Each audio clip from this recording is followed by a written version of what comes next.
శ్రీ రామలింగేశ్వర స్వామి గుడి చైర్మన్ గుత్తా శేఖర్ రెడ్డి మరియు కల్పన దంపతుల ఆధ్వర్యంలో వర్షాలు కురవాలని పంటలు పండాలని కోరుతూ నారాయణపురం మండలం సర్వేల్ గ్రామంలో మహిళలు గ్రామ దేవతలకు జలాభిషేకం నిర్వహించారు.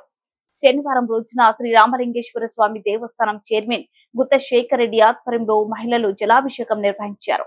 మహిళలంతా నీటి బిందెలతో వర్షాలు కురవాలని పాటలు పాడుతూ గ్రామంలో ఊరేగింపు నిర్వహించారు. ఆటలు ఆడారు, పాటలు పాడారు.